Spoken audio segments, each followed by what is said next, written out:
Resistance तो R भी होता है, XL भी होता है और XC होता है। तो भैया इधर पे तो अपना इंडक्टर यूज करें ना, तो XL नहीं आएगा, R भी नहीं आएगा, इसलिए सॉरी ये XC नहीं आएगा और R भी नहीं आएगा, इसलिए आ गया XL। How much is XL? 330 ohm. Okay, और आपको फ्रीक्वेंसी दी है, सॉरी फ्रीक्वेंसी आपको पूछा है। अरे नो प्रॉब्लम, क्या फॉर्मूला एक्सेल का? एक्सेल का फॉर्मूला इज ओमेगा एल। तो XL is equal to omega L, omega का formula is 2 pi L, 2 pi F L. तो देखो तो एक्सेल फिर कितना दिया, एक्सेल दिया 330, 2 पाई का वैल्यू इन लोग ने बोला कि 22/7 लेना, इनटू फ्रीक्वेंसी, फ्रीक्वेंसी नहीं पता बट एल पता है। एल कितना है देखो, 0.25 इंटू 10⁻³ ये नंबर है, ये नंबर है। डेंजर सा कैलकुलेशन। क्या करने का भैया, आगे आपकी इच्छा, जो मन वो करो। मेरा जो प्रेफरेंस होता है वो ये होता है कि फॉर्मूले को मॉडिफाई करो और बाद में वैल्यू डालो। तो आप लोग ऐसा ही वैसे भी सॉल्व कर सकते हो। 7 इधर जाएगा तो 330 इंटू 7 हो जाएगा, 2 नीचे जाएगा, 22 भी नीचे जाएगा, 0.25 का सारा नंबर नीचे जाएगा, 0.25 इंटू 10⁻³ 10⁻³ ऊपर चला जाएगा, तो 330 इंटू 7 इंटू 10⁻³ मतलब 1000, और नीचे 2 22 0.25। और मुझे इतना पता है 0.25 का डबल क्या होता है, 0.5 होता है। समझा? अभी इनको मैं 11 से डिवाइड करूंगा। 11 2 जा 22, 11 3 जा ये 33 और एक 0, तो 30 इंटू 7 इंटू 1000। नीचे क्या था, नीचे ये 11 2 जा 22 इंटू 0.25 इंटू 2 क्या होता है, 0.25 का डबल होता है 5, सॉरी 0.5, सॉरी 0.25 का डबल होता है 0.5। अब इसको डिवाइड करना है, ठीक है। 2 और 30 को डिवाइड कर दो तो 15 होता है, तो 15 इंटू 7 इंटू 3 0 और नीचे 0.5। अभी 0.5 को हटाने के लिए ऊपर एक जीरो दो, नीचे एक जीरो दो, तो 15 हो जाएगा 150, 0.5 हो जाएगा 5 इंटू 7 इंटू 1000। 5 1 जा 5, 5 3 जा 15 0, तो क्या बचेगा 30 इंटू 7, 7 3 जा 21 और एक जीरो आ गया इंटू 1000 हर्ट्ज। कहीं पे भी वो तो नहीं दिख रहा है, लेकिन किलो दिख रहा है, तो 1000 हर्ट्ज मतलब कि किलो हर्ट्ज। जैसे 1000 ग्राम, 1000 ग्राम क्या होता है, 1000 ग्राम किलोग्राम होता है, वैसे 1000 hertz kilo hertz, 210 kilo hertz. झेपा है, आगे आंसर। अगला सवाल, same current is flowing in two alternating circuit, the first circuit contains only inductor, the other contains only capacitor. Frequency बढ़ाएंगे तो क्या होगा, बताइए जरा। पहले सर्किट में सिर्फ इंडक्टर है, दूसरे सर्किट में सिर्फ कैपेसिटर है, बराबर। और आपको सवाल क्या पूछा है, करंट पूछा है, ओके नो प्रॉब्लम। एक्सेल का फॉर्मूला बताइए, एक्सेल का formula is omega L, XL का फॉर्मूला इज ओमेगा का formula is 2 pi F L, 2 pi constant L constant, XL is directly proportional to frequency. ये एक्सेल रेजिस्टेंस होता है कि current बढ़ाने में हेल्प करता है, यार ये तो रेजिस्टेंस है, ये अपोजिशन है। जहां पे अपोजिशन ज्यादा रहेगा वहां पे करंट कम रहेगा। अब करंट का क्या फॉर्मूला है, करंट का फॉर्मूला इज ओम्स लॉ के हिसाब से करंट का formula is voltage upon opposition. तो I is equals to E upon XL, but XL तो फ्रीक्वेंसी क्या रिलेशन है, तो I is equals to E by XL ना लिख के फ्रीक्वेंसी लिख सकता हूं। समझा?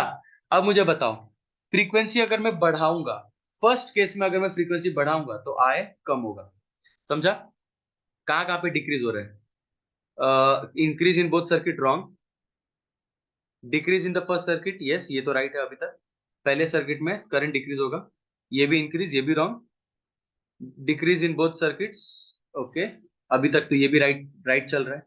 ये केस में क्या होता है, एक्सी, एक्सी का फॉर्मूला होता है 1 बाय ओमेगा सी, तो एक्सी का फॉर्मूला होता है 1 बाय 2 पाई एफ सी, मतलब XC is inversely proportional to frequency.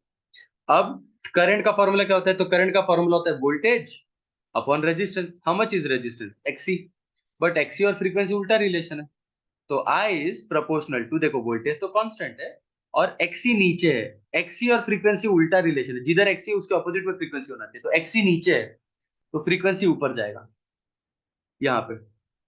समझा? तो अगर फ्रीक्वेंसी बढ़ेगा तो आई बढ़ेगा, तो इसलिए आंसर ये वाला बी वाला। अगर ये नहीं समझा तो बस इतना याद रखो शांति से, एक्सेल का फॉर्मूला रट्टा है, ये रट्टा है, फ्रीक्वेंसी बढ़ेगा तो अपोजिशन बढ़ेगा, अगर अपोजिशन बढ़ गया मतलब रेजिस्टेंस बढ़ गया, जिधर पे रेजिस्टेंस बढ़ता है वहां पे करंट कम होता है, बात खत्म। ऐसे भी आंसर आ जाएगा। Next one, when a capacitor is connected in series LR circuit then the alternating current is how much।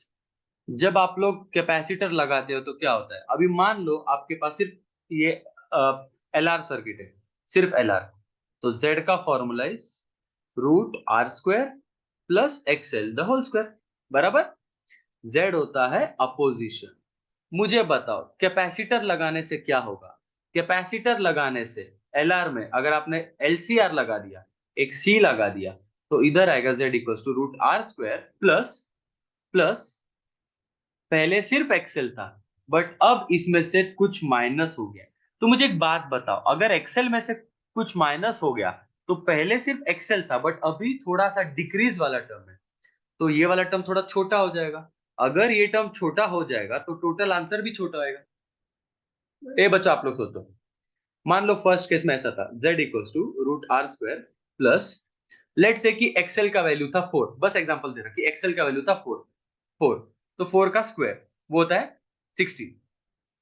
Second case में अगर मैंने ऐसा किया एक्सेल माइनस एक्सी, एक्सेल 4 था, मान लो एक्सी 1 है, 1 खाली, तो 4 माइनस 1 कितना आएगा 3, तो 3 का स्क्वायर क्या होता है 9। मतलब फर्स्ट केस में आप लोग 16 ऐड कर रहे हो इधर पे प्लस में, नेक्स्ट केस में 9 ऐड कर रहे हो, तो सेकंड केस में z कम हो गया। अगर अपोजिशन कम होता है तो करंट बढ़ता है कि कम होता है बताओ। अगर अपोजिशन कम होता है मतलब कि लॉसेस कम हो रही या फिर वो सर्किट लेस सपोज कर रहा है तो करंट बढ़ेगा ना, ऑब्वियसली बढ़ेगा। सो इंक्रीजेस, द करंट इंक्रीजेस। झेपा है। अगला सवाल 19।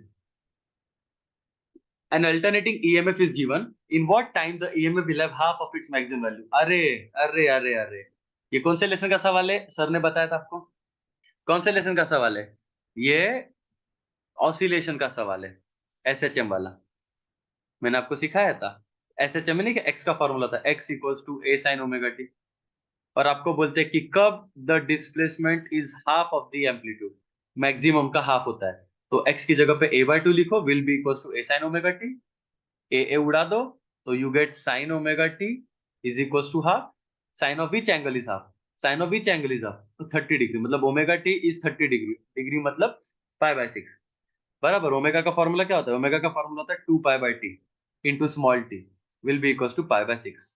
पाई उड़ा दो, कैपिटल टी इधर भेज दो, तो कैपिटल टी ऊपर चला जाएगा, 6 नीचे रह जाएगा और ये 2 भी नीचे आ जाएगा और स्मॉल टी बचेगा, तो small t is equal to t/12।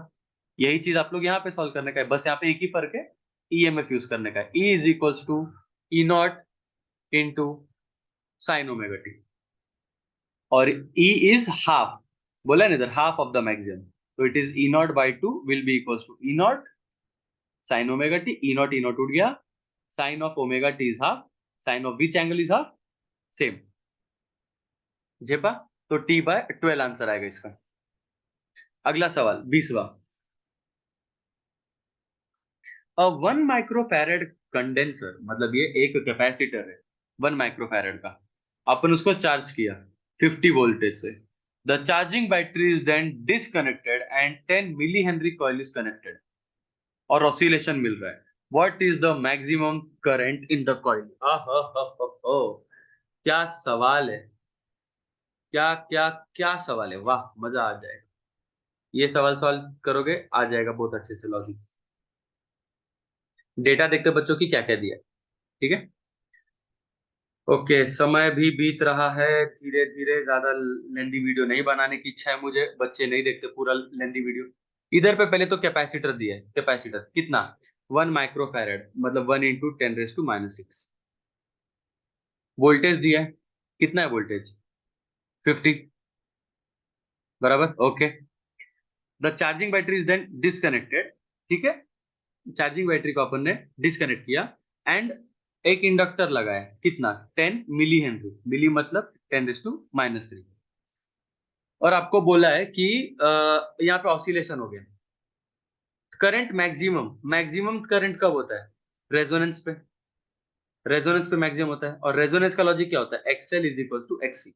अब रेजोनेंस के केस में आप बोल सकते हो आई का फॉर्मूला देखो, आई मैक्स का फॉर्मूला क्या होता है? आई मैक्स का फॉर्मूला होता है ई मैक्स अपॉन टोटल, जो रेजिस्टेंस है टोटल रेजिस्टेंस। अब टोटल रेजिस्टेंस में कैसे निकालू, टोटल रेजिस्टेंस में कैसे निकालू, तो उसको मैं कैसे सॉल्व करूंगा? What is the maximum current in the coil? Okay,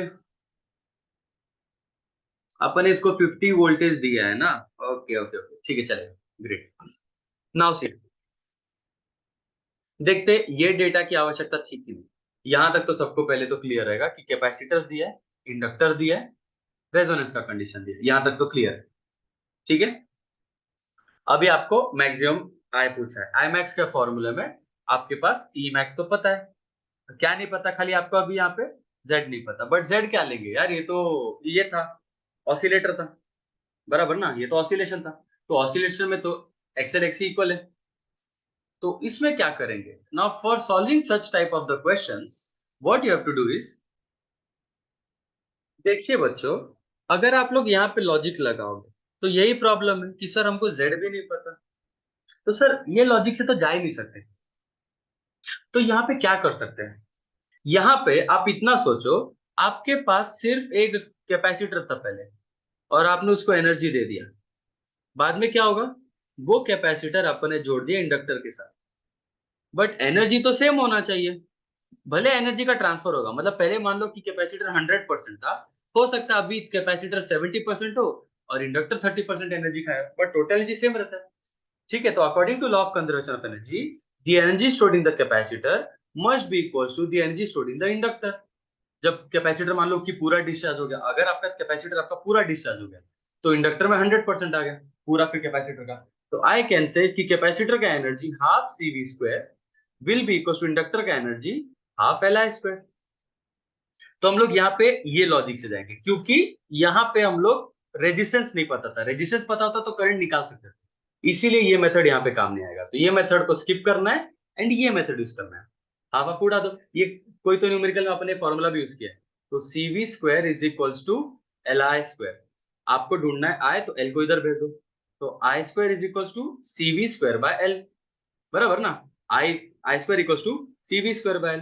तो I is equals to root C V square by L. That is V square का तो रूट पॉसिबल है, वो बाहर निकल गया, सिर्फ अंदर क्या बचेगा? Root C by L. अब इसको सॉल्व करो।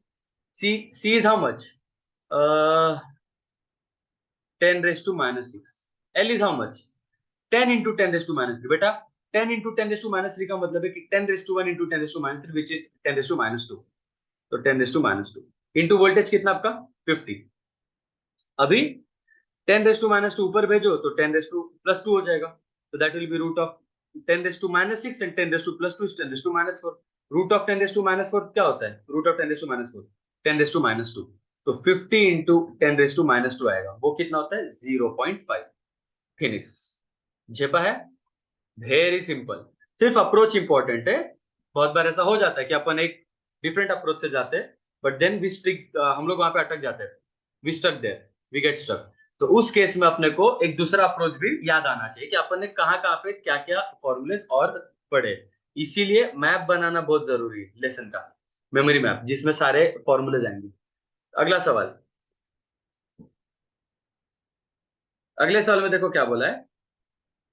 Eight resonance the peak value of the current is this much. नहीं, ये पूछा है how much is the peak value of current. है यार, एलसीआर है, रेजोनेंस है। रेजोनेंस में क्या होता है? एक्सएल और एक्सी इक्वल होता है। तो total resistance is how much? Root R square plus XL minus XC whole square. ये हट गया ना, ये कैंसिल हो गया, तो टोटल अपोजिशन इज आर जितना। तो आई का फॉर्मूला क्या होगा? आई का फॉर्मूला होगा voltage by resistance. Voltage is E naught, resistance is R, E naught by R, काम खत्म। रेजोनेंस बोला है ना, और ये भी बोला है पीक पीक पीक। पीक का मतलब समझ गया ना आपको? वो लॉजिक था। अगला सवाल। In an circuit the instantaneous current and voltage are given, who leads how much? यार बहुत सिंपल है, इधर पे वापस है। करंट का देखो तो एंगल कितना है? करंट का एंगल ये 0 डिग्री होता है। करंट का एंगल देखो तो कितना है? इधर पे निगेटिव में कितना? -π/6। वोल्टेज का देखो तो कितना है? वोल्टेज का कितना है? वोल्टेज का है +π/3। तो इन दोनों के बीच का एंगल फिर कितना रहेगा? ऑब्वियसली नंबर को जोड़ना पड़ेगा, या फेज डिफरेंस ऐसे भी लिख सकते हो, this minus of minus this. तो दिस इज π/3 प्लस π/6। ये सब मत करो, डायरेक्टली बोलो कि π/3 मतलब 60 डिग्री, π/6 मतलब कि 30 डिग्री, दोनों को ऐड कर दो 90 डिग्री। 90 डिग्री मतलब कि कितना? π/2। फिनिश। अगला सवाल 23rd। एन अल्टरनेटिंग वोल्टेज, ये वोल्टेज दिया है, it is applied across N inductance coil of resistance this much if the inductance is this much. Sorry, ये रिएक्टेंस है, ये एक्स एल है, ये है एल, ये है ई। आपको बोला है फ्रीक्वेंसी कितना है। फ्रीक्वेंसी कैसे निकालेंगे अभी? एक्सएल का फॉर्मूला सबको पता है, एक्सएल का फॉर्मूला इज ओमेगा एन। तो XL is equals to omega का formula is 2πf into L, बराबर। तो XL is equals to 2πfl, तो एफ इज इक्वल्स टू क्या आएगा? 2 नीचे, पाई नीचे, एल नीचे, तो F will be equals to XL upon 2πl। How much is XL? 11। 2 pi is 3.14, नहीं तो 22/7 लेते। 22/7 इंटू एल, एल कितना है 0.07। अभी 7 वन जा 7, 0.01 जा, 11 वन जा 11 टू जा, तो ये कितना आएगा, ऊपर 1 बचा, नीचे ये 2 बचा और ये 2 बचा, कितना होता है नीचे 4 बचा, और नीचे और एक नंबर क्या 0.01। 0.01 का मतलब क्या होता है, 10 रेस टू में क्या होता है 0.01 मतलब 10 रेस टू -2, 10 रेस टू को ऊपर भेजो, that becomes 10 raise to +2, 100, 100/4 is 25। जेपा क्या, खाली साधारण सा फॉर्मूला लगा है। 24वां सवाल, रेजिस्टर दिया है 2 ओम का, इंडक्टर दिया है ये, और कैपेसिटर दिया है ये, अपन ने ERMS लगाया है इतना, voltage drop across inductor is how much. Eight resonance the voltage drop across inductor is how much. कैसे सॉल्व करेंगे, पहले देखो दो अप्रोच होता है, एक फॉरवर्ड एक रिवर्स। या तो आप डेटा देखो कि डेटा क्या दिया और डेटा से आगे बढ़ो, नहीं तो आपको क्या ढूंढना है वहां से पीछे बढ़ो। पहले एक बार ट्राई करते कि ढूंढने का बोला है, आपको बोला है what is the voltage across inductor, EL पूछा है, ठीक है। EL फिर कैसे निकालेंगे, नहीं पता, नो प्रॉब्लम। अब गिवन डेटा से आगे बढ़ो, तो गिवन डेटा से बताओ कि क्या क्या दिया है। गिवन डेटा में रेजिस्टेंस दिया है 2 ओम, एल दिया है 100 माइक्रो, माइक्रो मतलब 10⁻⁻⁶, या मैं इसको लिखूंगा 1 इंटू 10⁻⁴ एल का वैल्यू। सी का वैल्यू दिया है 400 पिको, पिको मतलब कि 10⁻12, या 4 इंटू 2 जीरो से लोन को चुका दो तो 10⁻10। तो यहाँ पे सी का वैल्यू दिया है 4 इंटू 10⁻10, एल का वैल्यू आ गया 1 इंटू 10⁻4, रेजिस्टेंस का वैल्यू आ गया है 2, और क्या बोला है EMF दिया है RMS, वो कितना है 0.1 वोल्ट, ठीक है। रेजोनेंस का कंडीशन क्या होता है, रेजोनेंस, रेजोनेंस का मतलब होता है कि XL is equal to XC। तो what is the total resistance of the circuit, हम लोग जिसको अपोजिशन या इंपीडेंस बोलते हैं। How much is the total impedance of the circuit, circuit में टोटल रेजिस्टेंस में कितना है, that is √R² plus XL minus XC। वो तो जीरो है क्योंकि XL और XC इक्वल है, तो उनका सब्ट्रैक्शन जीरो। तो total resistance is how much, total resistance is R जितना, R जितना। अब आप मुझे एक बात बताओ, वोल्टेज मालूम है, रेजिस्टेंस मालूम है, ये दोनों से करंट ढूंढ सकते हैं। आई इज इक्वल टू क्या होता है E/R, E/R यहाँ पे टोटल अपोजिशन, तो I is equal to E/R। How much is E, 0.1। How much is Z, Z is R जितना, R देखो 0.1 by how much is R, 2 ohm, तो 0.1/2। यहां तक समझा, या फिर मैं इसको बोल सकता हूं, इसको 10 से मल्टीप्लाई कर दो, इसको 10 से मल्टीप्लाई कर दो, 1/20 करंट आ गया।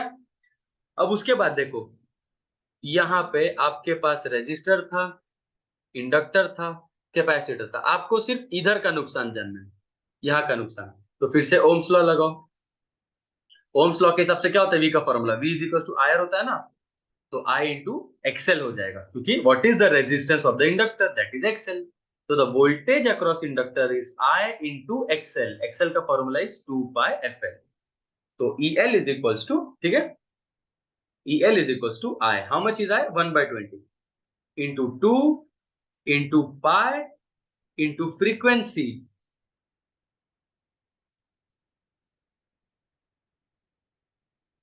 फ्रीक्वेंसी दिया है क्या,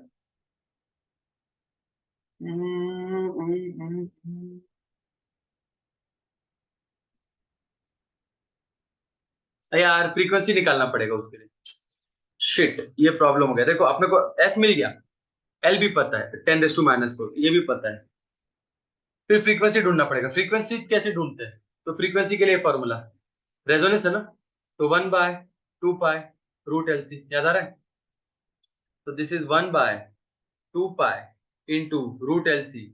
व्हाट इज L, 10⁻⁴।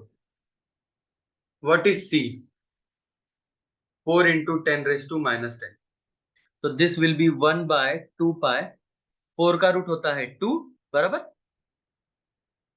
एक सेकंड ना, एक कॉल आ रहा है, हेलो, हाँ मैम।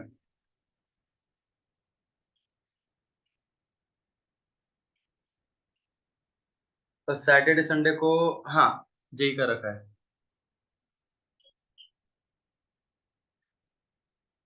ओके।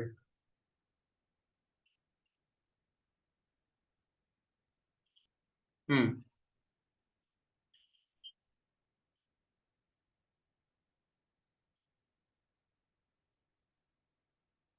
ओके। ठीक है, नो प्रॉब्लम। जेई का लेक्चर होने ही वाला है, तो जो भी रहेगा उसको अपन मैसेज कर देंगे। मैं आज शाम तक आपको भेज देता हूँ टाइम।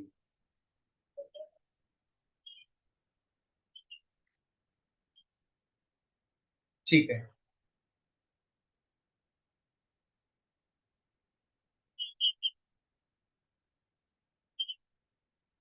ठीक है। तो ग्रुप पे मैसेज आ जाएगा, मतलब कि आज रात तक मैसेज आ जाएगा ग्रुप पे। हाँ हाँ, तो आप आज शाम को उसको मैसेज अपना भेज दीजिए, एक बार वापस से आ जाएगा मैसेज आज। ठीक है। नहीं नहीं, आप देख लीजिएगा, आप शाम को मैसेज देख लीजिएगा ग्रुप में, और वो उसको मैसेज कर दीजिए। हाँ हाँ। कौन सा? नहीं नहीं नहीं नहीं नहीं नहीं नहीं नहीं नहीं नहीं, no problem, no problem, no problem. ठीक है ना, ओके।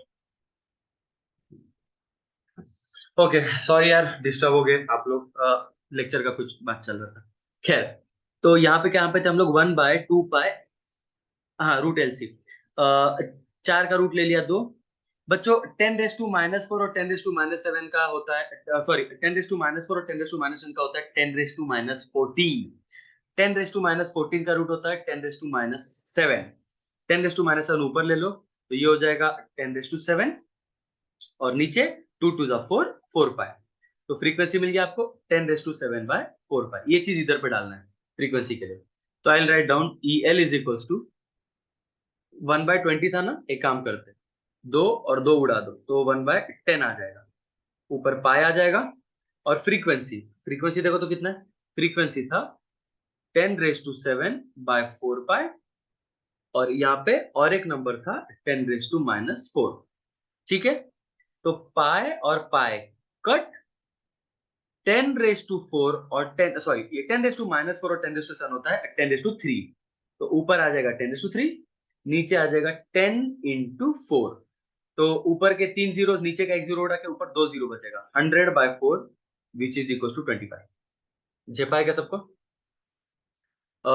भाई साहब, यार एक्चुअली सीईटी के हिसाब से थोड़ा सा ज्यादा लेंथी सवाल था ना, क्योंकि इसमें आपको पहले फ्रीक्वेंसी निकालने को पड़ा था, फिर फ्रीक्वेंसी निकालने के बाद आई निकालने को पड़ा था, आई इक्वल टू E/R लगा के, और फिर उसके बाद अपने को वोल्टेज ड्रॉप निकालना था। EL will be equal to I into XL.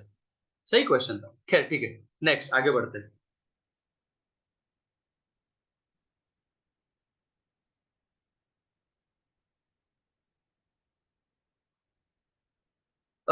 Next question is 25th में, in series LCR circuit the capacitor is changed from C to 2C to obtain the same frequency। बेटा, frequency का formula क्या होता है? Frequency का formula होता है 1/2 pi root LC। मुझे एक बात बताओ, फ्रीक्वेंसी सेम आने के लिए सीधी सीधी बात है, अगर आंसर सेम आना चाहिए तो हमेशा फॉर्मूला में यही आना चाहिए, 1/2 पाई रूट LC। अब सेकंड केस में नया सी कितना है? नया सी है 2C। नया सी कितना है? 2C। तो नया एल फिर कितना होगा, ये ढूंढना है ना। आप ही बता दो। सेम फ्रीक्वेंसी आने के लिए आंसर सेम आना चाहिए, 1/2 पाई रूट LC। नया एल तो पता नहीं, बट नया सी देखो तो कितना है? 2C है, 2C। बट टू नहीं रहना चाहिए, टू उड़ना चाहिए, तो नया एल कितना आएगा? नया एल आना चाहिए L/2। सोचना यार। मैं इसका और एक मेथड बताता हूँ, बट यहां तक समझा क्या? टू टू उड़ गया तो सेम फॉर्मूला आएगा। यहां तक समझा? जिसको ये मेथड अच्छा नहीं लगा उनके लिए और एक मेथड है। Frequency in the first case must be equal to अपना frequency in the second case. Frequency का formula is 1/2 pi root L1C1 will be equal to 1/2 pi root L2C2। 2 pi, 2 pi उड़ गया, तो 1/, ये सेम है तो 1/, ये सेम है तो रेसिप्रोकल भी सेम रहेगा। रेसिप्रोकल सेम रहेगा तो क्या हो जाएगा? Root L1C1 will be equal to root L2C2। Root root हटा दो, तो it is L1C1 will be equal to L2C2। काम खत्म। C2 कितना है? 2C1, तो L1C1 will be equal to L2 × C2। How much is C2? 2C1, तो C1 C1 उड़ा दो, तो ये 2 इधर भेजो, तो L2 इज L1/2 हाफ। जेपा है क्या? अगला सवाल 25th हो गया, अभी आगे 26। In an LCR circuit if the angular frequency is gradually increase, मुझे एक बात बताओ, जब हम लोग ओमेगा को बढ़ाते हैं तो क्या होता है? अभी आपको सबको अच्छे से पता है, एक्सएल का फॉर्मूला होता है 2 पाई एफ एल। तो फ्रीक्वेंसी बढ़ेगा तो एक्सएल बढ़ेगा। एक्सी का फॉर्मूला 1/2 पाई एफ सी, फ्रीक्वेंसी बढ़ेगा तो एक्सी कम होगा। और रेजिस्टेंस का नो संबंध, नो संबंध, तो फ्रीक्वेंसी क्या है? तो सबसे पहले रेजिस्टेंस पकड़ो, रेजिस्टेंस अनचेंज होता है, विल रिमेन कांस्टेंट। बच्चे जैसा मैच द फॉलोइंग जो करते थे, तो C is bound with two, C is bound with two, क्या? C, C is bound with two, C किधर ही है? C is bound with 4, wrong. C is bound with two, C is bound with two, C is bound with 1, wrong. तो ये option wrong हो गया, ये option wrong हो गया। अब क्या बचा? अब ये दोनों में चेक करो, ए चेक कर लो। ए क्या है? Capacitive XC. एक्सी बढ़ता है कि कम होता है? फ्रीक्वेंसी बढ़ने से एक्सी कम होता है। एक्सी कम कहां पे दिख रहा है? ए वन, ए वन है क्या? विल इंक्रीज, नहीं, रॉन्ग। ए फोर राइट है क्या? A four will decrease, yes decrease, C option right है। अगला सवाल 27। In LC parallel resonance circuit choose the wrong statement. हाँ, रॉन्ग स्टेटमेंट आपको यहाँ पे चूज करना है। At resonance the resonance frequency this much. यार अगर रेजोनेंस है तो रेजोनेंस फ्रीक्वेंसी ऑब्वियसली क्या फॉर्मूला है? एक्सएल इक्वल्स टू एक्सी है। एक्सएल का formula is omega L, XC का फॉर्मूला इज 1/ओमेगा सी। ओमेगा इधर भेजो, एल इधर भेजो, तो ओमेगा स्क्वायर इज 1/एल सी, तो ओमेगा इज 1/√एल सी। इन्होंने बोला है resonance the resonant frequency is root LC, गलत। 1/√एलसी होना चाहिए एक टाइम पे, अगर ओमेगा पूछा है तो। और एफ पूछा है तो 1/2 पाई आता है इंटू रूट एलसी, तो ये ऑप्शन रॉन्ग है। बाकी सब राइट है। रेजोनेंस होता है जब एक्सएल एक्सिस सेम होता है। At resonance the current is minimum. कैसे मिनिमम? अरे पैरेलल है, प्यारे लाल, प्यारे लाल। पैरेलल में मैंने आपको बोला था, पैरेलल में द करंट इज मिनिमम, याद रखना। तो ये ऑप्शन रॉन्ग ऑप्शन था। Next 28 question. अपन ने जब एसी लगाया कैपेसिटर के केस में, तो कैपेसिटर में कौन लीड करता है? कैपेसिटर में the current leads and the voltage lags. ठीक है, कैपेसिटर में the current leads, the voltage lags. Current lead, voltage lags, current आगे चल रहा है। बी ऑप्शन राइट है। बी ऑप्शन कहां पे? सी वाले में। वाओ, तो सी वाला ऑप्शन राइट है। Next 29। A capacitor of 50 microfarad is connected to, EMF दी है, पीक करंट कितना है? देखो, आईमैक्स का फॉर्मूला क्या होता है? आईमैक्स का फॉर्मूला होता है ईमैक्स अपॉन एक्सी। करंट का formula is voltage by resistance, that is XC. How much is Emax? Emax is 220, तो Imax is equals to 220 upon XC. अब बच्चों एक्सी का क्या फॉर्मूला होता है? एक्सी इज इक्वल्स टू 1/ओमेगा सी। एक्सी इज 1/ओमेगा सी, तो इंस्टेड ऑफ एक्सी में नीचे लिखूंगा 1/ओमेगा सी, तो ये ओमेगा सी ऊपर जाएगा, तो I max will be 220 into omega C. अब ओमेगा देखो तो कितना है? ओमेगा अपन ऐसा लिखते हैं ना, साइन ऑफ ओमेगा टी लिखते, तो ओमेगा इज हाउ मच? 50।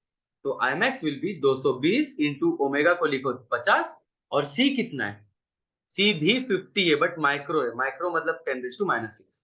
अभी देखो, एक जीरो, दो जीरो, तीन जीरो। पहले तो तीन जीरो हटा दो, इसमें से आपका तीन जीरो हटा दो, तो ये 22 एज इट इज, और पांच पांच का कितना होता है? 25 होता है। इसमें से तीन जीरो हटाया तो 10⁻³ बचेगा। अब 25 और 22 को मल्टीप्लाई करो, ठीक है, 25 और 22 को मल्टीप्लाई करो, और 10⁻³ करो। 25 22 मल्टीप्लाई 25 25 275, 2750, 2750 होता है, तो 2750 इंटू 10⁻³ तो तीन से डिजिट को छोटा बनाओ तो 2.7। हम्म हम्म हम्म क्या है ये? क्या है ये? इसके लिए क्या करूंगा? इन लोग ने रूट टू के टर्म्स में, यार ये लोग आरएमएस के टर्म्स में कर रहे क्या? 2.75 आ रहा है अपना आंसर। 2.75 सबसे क्लोज किधर है? If I am not wrong, if I am not mistaken, the value of P की है। अगर इन लोग ने आरएमएस बोला होता तो आरएमएस क्या होता है? I max, I R M S is I max by root 2। तो आई मैक्स अगर मेरा 2.75 आया था तो नीचे रूट 2 आया रहता। 2.75 बाई 2 इंटू रूट 2, वो होता था 1.3 इंटू 1.4, 13 का स्क्वायर 1.69। नहीं यार, कुछ तो शॉर्ट किया रहेगा अपन ने। कैलकुलेशन का कुछ शॉर्ट रहेगा, E is equals to E max. E max है आपके पास, ई मैक्स है 220 साइन ऑफ ओमेगा। ओमेगा पता है आपको 50, and peak current I max पूछा है। ठीक है, एक्सी का फॉर्मूला 1/ओमेगा सी, आई का फॉर्मूला ई बाय आर मतलब एक्सी, तो ई बाय 1/ओमेगा सी, ओमेगा सी ऊपर गया, E omega C answer. E is 220, omega is 50, C is 50 into 10⁻⁻6। 22 फायदा किया तो भी अगर 1 1 आता है, 1 1 जीरो हटा भी दो, और 1 1 इंटू 5 किया तो, अरे हाँ रे, थोड़ा सा मेरा कैलकुलेशन मिस्टेक हुआ, सॉरी। आई थिंक मैंने कुछ कैलकुलेशन मिस्टेक किया। 2 2 इंटू 5 ये मल्टीप्लाई किया ना अगर, तो 22 इंटू 5 110 आता है, और 2 0 इधर आ गया, और एक 50 आता है, तो 11 फाइजा 55, और 1 2 3 4 4 0 आता है, इंटू 10⁻⁻6। 6 से इसको छोटा बनाओ, 4 0 हटा दो तो 2 0 का लोन अभी भी बचेगा, 0.5 आ रहा है answer, sorry calculation mistake. Next 38th question, तीसरा सवाल। तीसरा सवाल में क्या बोला है, the resistance offered by the inductor in an AC circuit is dash. AC circuit में the resistance offered by the inductor XL का क्या रिलेशन है? It is inversely proportional to inductance and frequency. XL का formula होता है 2πfl, मतलब XL is directly proportional to F and XL is also directly proportional to L. तो I think directly है, directly proportional to inductance and frequency दोनों। समझा? अगला सवाल 31, ये सब आपका थ्योरी था तो पास कर रहा हूं। कॉइल का इंडक्टेंस दिया है, सीरीज में रेजिस्टेंस दिया है, और आपको बोला है, हाँ ठीक है, ये फेजर डायग्राम से सॉल्व करना है। ठीक है बच्चों, इसको अपने को फेजर डायग्राम से सॉल्व करना है। कैसे देखो, रेजिस्टेंस दिया है, कितना है रेजिस्टेंस 300, तो ये लेंथ हो गया आपका 300। इधर पे पता है सबको कि एक्सेल आता है, एक्सेल इधर पे आता है, and what is the formula of XL. खैर यहाँ पे इनका रिजल्टेंट इधर पे आएगा, ये रिजल्टेंट होता है, और ये एंगल होता है फाइव, ये फाइव। तो अगर ये एक्सेल है तो ये भी एक्सेल है। How much is XL? Omega L. Omega is how much? Omega is 2πf into L, तो 2π into frequency. How much is frequency? देखो दिया है फ्रीक्वेंसी 200 हर्ट्ज फ्रीक्वेंसी, तो इधर पे 200 इंटू एल, देखो तो एल पे कितना दिया, एल कितना दिया 1/π, पाई पाई कट 200 का डबल 400। तो मतलब आप बोल सकते हो सर इस इंपीडेंस के ट्रायंगल में ये आर था वो 300 है, ये जो एक्सेल था वो 400 है, और ये एंगल है फाई। tan पाई का फॉर्मूला ऑपोजिट अपॉन एडजेसेंट, उड़ गया, तो phi is equals to tan inverse of 4/3। सुख की अनुभूति हो गई। इस क्वेश्चन में मैं एक्सपेक्ट कर रहा हूं कि मेरे बच्चे मुझको 30th न्यूमेरिकल का मैसेज करेंगे, PYQ 2022 AC circuit 30th numerical या 30th MCQ। Last, the average value of AC voltage is given by how much. बेटा ये ध्यान से सुनना, ये सवाल बहुत ध्यान से सुनना, ये आपके थ्योरी का सवाल है, मतलब डेरिवेशन है आपके टेक्स्ट बुक में। ठीक है, वो मैं आपको जल्दी से बता देता हूं कि कैसे होता है। यहां पे अगर आप लोग देखते हो ग्राफ, तो ये ग्राफ ऐसे होता है। अगर आप लोग एवरेज निकालोगे तो ये पॉजिटिव वोल्टेज, ये निगेटिव वोल्टेज, अगर आप लोग टोटल करोगे ना, टोटल ये टोटल साइकिल के लिए, टोटल साइकिल मतलब कि कितना 2π एंगल, ये एंगल 0 डिग्री होता है, ये एंगल पाई होता है, ये एंगल 2π होता है। तो अगर आप लोग टोटल साइकिल लोगे 2π के लिए, तो उसमें the average voltage will be 0, क्योंकि जितना पॉजिटिव उतना निगेटिव है। तो टोटल साइकिल नहीं लेना है, कितना साइकिल लेना है, सिर्फ हाफ साइकिल लेना है, हाफ साइकिल। अब हाफ साइकिल में वोल्टेज टोटल कैसे निकालते देखो हाँ बच्चों। What is the formula of average voltage? The formula of average voltage is integration of voltage into angle upon integration of angle। थोड़ा सा यूनिट के हिसाब से सोचो, अगर मैं डी थीटा को कैंसिल करूं तो वोल्टेज ही आ रहा है ना, ये फॉर्मूला है ये एवरेज का, integration of voltage into D theta upon integration of D theta. अभी जब आप इसको इंटीग्रेट करोगे, वोल्टेज का देखो फॉर्मूला क्या दिया, वोल्टेज का फॉर्मूला दिया VM into sine omega T, sign omega T को थीटा बोल दो ना खाली, इंटू डी थीटा, और नीचे भी कितना इंटीग्रेशन ऑफ डी थीटा। ये लिमिट कहां से कहां तक कर रहे हैं, ये लिमिट कर रहे हैं हम लोग 0 से 180 डिग्री पाए तक, लिमिट 0 से 180 डिग्री पाए तक, क्योंकि अगर आप फिर फुल लूप लोगे तो आंसर आपका 0 आ जाएगा। नाउ वीएम तो कांस्टेंट है, बाहर निकालो। What is the integration of sine बच्चों? The integration of sine is cos. अरे मैंने इंटीग्रेशन लिखा क्यों? The integration of sine is, देखो ना वीएम बाहर आ जाएगा तो बस साइन बचेगा, integration of sine is cos upon नीचे D theta D theta D theta D theta, सारे डी थीटा को जोड़ूंगा तो क्या आएगा? थीटा आएगा। लिमिट किधर से किधर तक? जीरो से पाए, इधर भी जीरो से पाए। तो this is VM into cos of upper limit pi minus cos of lower limit zero, नीचे नीचे डायरेक्टली पाए आएगा, upper limit pi lower limit zero. Cos of 180 degree पता है क्या कितना होता है? Minus one, minus of cos of 0 degree is also minus one, नीचे pi, so it is minus two V M by pi. आपको सिर्फ मैग्नीट्यूड पूछा क्योंकि ऑप्शन में निगेटिव साइन नहीं दिया है, तो टू वी एम बाय पाए ये आंसर है। आई होप आपको समझ में आया। चलो finish, tata bye bye, we will meet next time.